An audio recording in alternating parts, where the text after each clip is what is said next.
Well, it's been a while since I tethered, since I got the roads all built, but yeah, this is what I'm working with right now after my windows defog.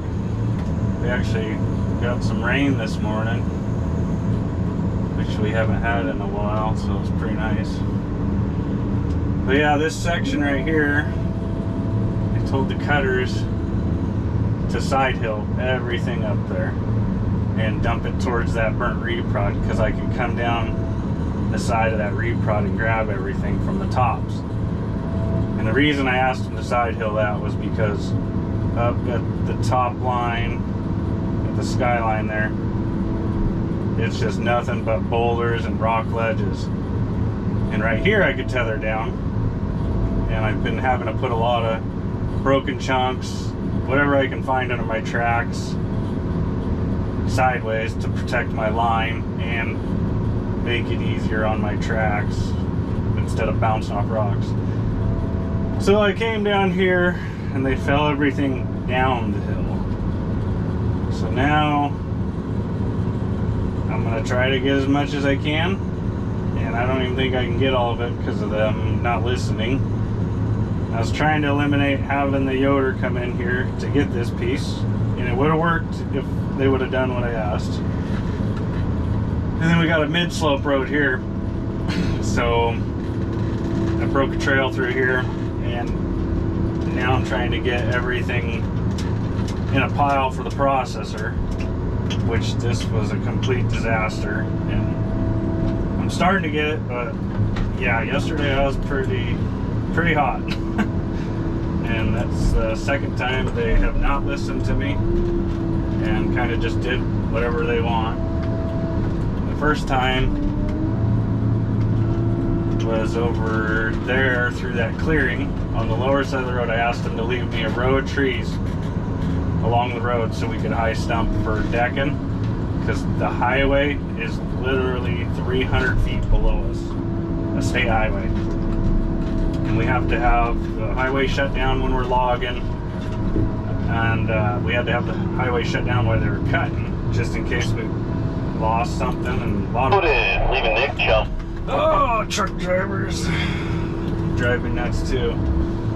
But yeah, a lot of rocks, because this was all burnt all the duff that held everything on the hill. So it doesn't take much to kick a rock loose, and this is pretty rocky ground. So anyways, but yeah, just tethering this. I've got probably a couple hours until the processor needs me. Then I gotta unhook and go up the road where I cut and swing him some more wood down to the road where he's sitting. I could only get so much in there. It has a high bank, and you know, I don't like putting it too high for him, just because, you know, it's hard to see what's coming off the bank when you're blindside with your boom. So get that into him and get rocking and rolling here. It's gonna be a challenging job, that's for sure. And I think it's challenging now, but I haven't, it's just getting started. But it's got some nice wood. This stuff was half burnt, half green, so it's still good. The top half where the processor's working, it's fried, like really bad. Like we got the mill only wants down to 8 inches, and 8 inch and under is firewood. No pulp mills right now are taking any wood. Well, some are, but it's so far to truck it doesn't justify hauling it down there really, unless it's green pulp. So this will go to a firewood lot, whatever doesn't make us all log. So anyways, it sure is nice seeing some moisture, especially tethering on the rock. That's one of my biggest fears, getting a spark going, or sparking, spinning on the rock, and next thing you know you got a fire. We just had a fire a week ago about a half a mile away from me. Up the draw here to my left. Stupid kids out there playing with fireworks in 92-degree weather. They got it out, 42 acres. They jumped right on it, private ground. Had a couple helicopters flying. Hand crews going, dozer going, sent our D7 R up there. They were up there for 3 days. So I'm glad they got that out.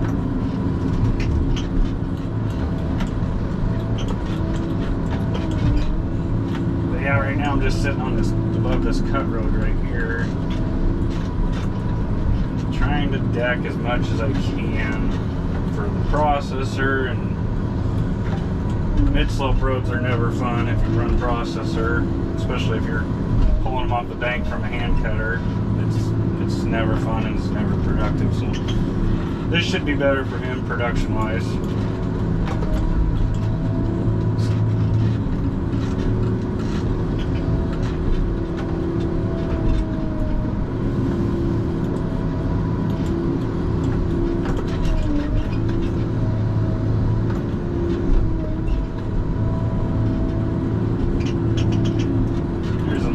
Reservoir right there through the trees.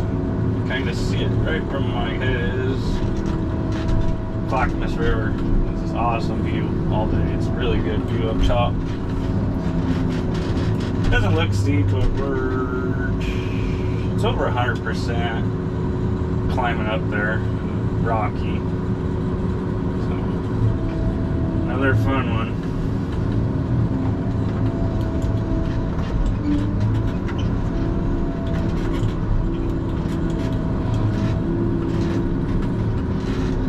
On this little whip stuff, I usually, especially since they're not taking pulp right now, that goes under my tracks for traction, soak up the rocks, anything you can do to save your line. You know, stumps and dirt doesn't hurt your line, rocks, yeah, it's not a good combination, especially this sharp stuff I'm on.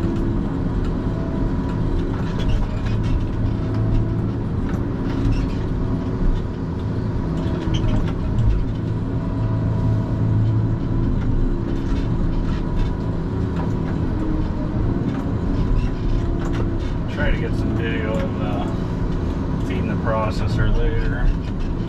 Try to get some different videos going instead of just me tethering or building roads. So.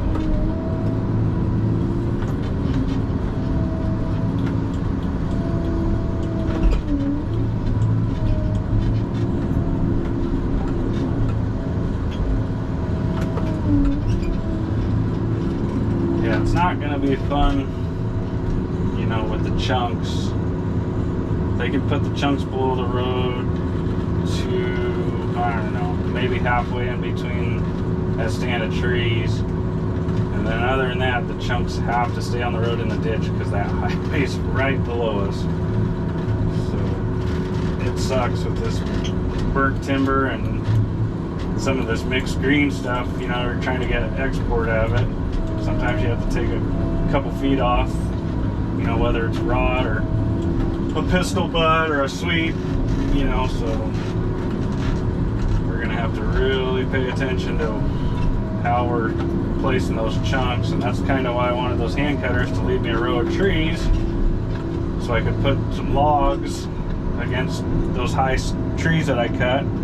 I could make like a berm, you know, and like stack my brush and chunks there so nothing, you know, kicks loose. But well, right now I can't glue the trees back, can't shove posts in the ground because it's solid rock, so it is what it is now.